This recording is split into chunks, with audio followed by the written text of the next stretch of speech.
Shoqata për Art dhe Kulturë Fidani me rastin e ndarjes nga jeta të profesor Mallaku, i cili ishte mësimdhënës dhe prezantor e poet i njohur letrar. Në shtëpinë e kulturës së Xhamali Berisha në Prizren thuhet në njoftim.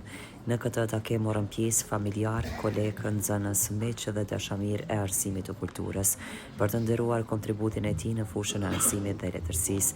Profesori Hajdar Mallaku ka qenë mësimdhënës shumë vjeçar në gjimnazin Gjon Buzuku në Prizren, ku ka dhënë një kontribut të çmuar në edukimin e shumë gjeneratave lidhur me këtë. Fillimisht të folën Berat Batio, e pas kësaj drejtoresha e gjimnazit Gylaj Shqipkovica, e cila rikujtoi pjesë të punës dhe bashkëveprimit dhe foli për merita si profesor dhe shembull që ishte. Profesor Hajdari ishte nga ata njerëz që nuk e ndonte jetën nga misioni. Për të, arsimi nuk ishte vetëm profesion për thirrje. Letërsia nuk ishte vetëm krijim për përgjegjësinë ndaj gjuhës dhe traditës. Ai ja kushtoi mbi 4 dekada mësimdhënies duke formuar breza të tërë nxënësës. Në klasë ai nuk ishte thjesht ligjërues, por udhëheqës. Fjala e tij kishte pesh, sepse buronin nga dija e thellë dhe nga një karakter i ndërtuar mbi ndershmëri e përkushtim. Profesori Hajdar Mallaku nuk ishte thjesht një mësimdhënës. Ai ishte profesori gjuhës dhe letërsisë shqipe, urrëfyes i shumë gjeneratave, frymëzim dhe shembull i njeriu që jetoi për të dhënë të tjerëve dritë përmes fjalës dhe përmes dijes. Në bankat e shkollës ai mbulli të nxënësit dashurinë për gjuhën anëtare dhe për letërsinë shqipe. Me fjalët e tij të qetë, me durimin dhe përkushtimin e pashoq, ai i bëri nxënësit të kuptonin se gjuha është identitet, ndërsa letërsia është pasuri shpirtërore. Çdo orë mësimi me profesorin Hajdar lindte gjumë të thella, sepse ai nuk jepte vetëm mësim nga libri, ai jepte mësim edhe për jetën. Ai nuk edukonte vetëm mendjen, por edhe zemrën. U mësoi shumë gjeneratave se suksesi arrihet me punë, se respekti fitohet me përulësi, dhe se fjala duhet të përdoret me përgjegjësi. Si profesori gjuhës, ai ngriti fjalën në nivel misioni, e përdori për mëzuar dhe për të formuar karaktere shumë të forta. Sot, ndonëse nuk është fizikisht mes nesh, fryma e tij jeton në çdo nxënës që ai ka udhëzuar, në çdo esë të shkruar me dashuri për gjuhën, në çdo arritje të tyre që mban brenda një copës të përkushtimit të tij. Ai ishte profesor që nuk harrohet, sepse ndikimi i tij ishte i sinqert, i pastër dhe shumë i qëndrueshëm. Kurse për veprat e autorit foli profesor Nejat Qoçaj, i cili u përqendruar sidomos në veprimtarinë e tij, derisa për profesor Hajdarin ndan kujtime dhe profesor Beqiri dhe Hasan Hoti, si dhe drejtoresha e bibliotekës Sadete Sadikaj. Të flasësh për veprimtarinë letrare të profesor Hajdar Mallakut është një privilegj i veçantë dhe një përgjegjësi morale. Krijimtaria e tij ndonse e konkretizuar në libra të botuara kryesisht pas pensionimit, i ka rënjët shumë herët. Ajo nis në një kohë kur ishte student në shkollën e lartë në Prizren e më pas në Prishtinë në fakultet. Duke u formsuar ndër vite si një univers i brendshëm, i pasur, i ushqyer nga përvoja jetësore, nga leximi sistematik dhe nga përballja drejt për drejt me realitetin shoqëror e kombëtar. Veprimtaria e tij letrare ishte kryesisht në prozë dhe poezi, por nuk kufizohet vetëm aty. Ai la gjurmë të dukshme edhe në publicistik, në etnografi, në toponomistik dhe në trajtimin e çështjeve gjuhësore.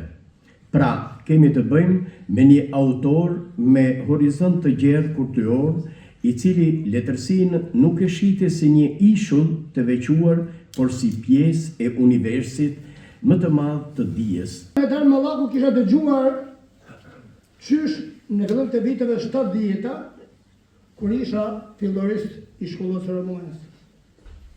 Fati e deshit që në vitet 1973, 1975, të isha nxënës i tij në gjimnazin e Zymit, në vitin e parë dhe dytë të gjimnazit, paralele paralele në Zym. Ndërsa në jetë një lëndë sekundare, si quhet gjuha latine, Profesori Hajdar u bën njëri nga profesorët më të admiruar, jo të nga unë, por nga të gjithë nxënësit e asaj kohe. Hajdari dhe Beqiri nuk fliste shumë, por kur fliste fjalët e tija vërtet kishin peshë. Urtësia e tij nuk vinte vetëm nga librat, që kishte lexuar shumë, por nga zemra e madhe dhe përvoja e jetës e tij. Ato kishin mësuar të kuptonte, të falte, madje edhe të udhëzonte. Ai ishte një këshilltar i heshtur. Ai ishte një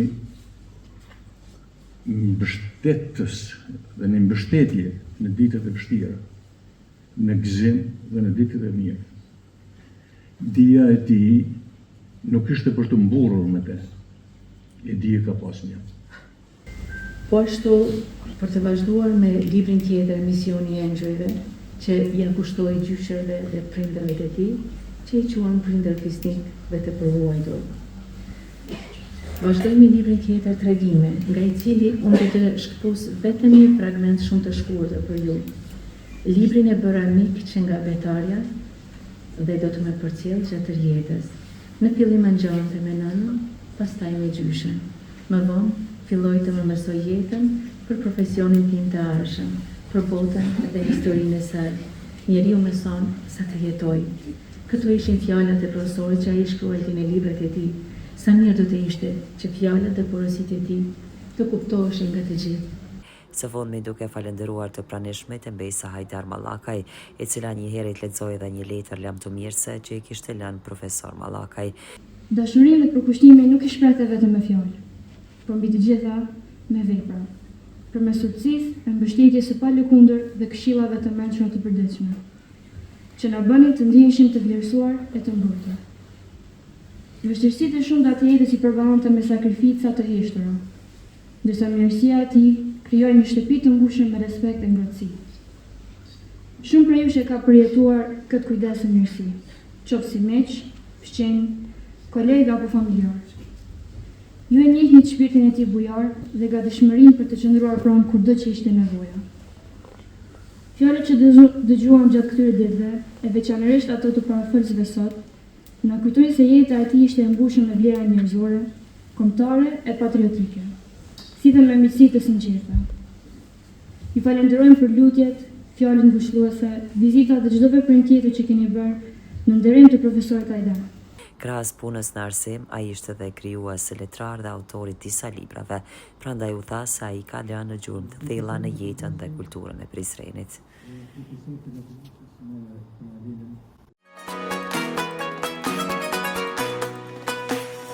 Liri, me ju në çdo iftar.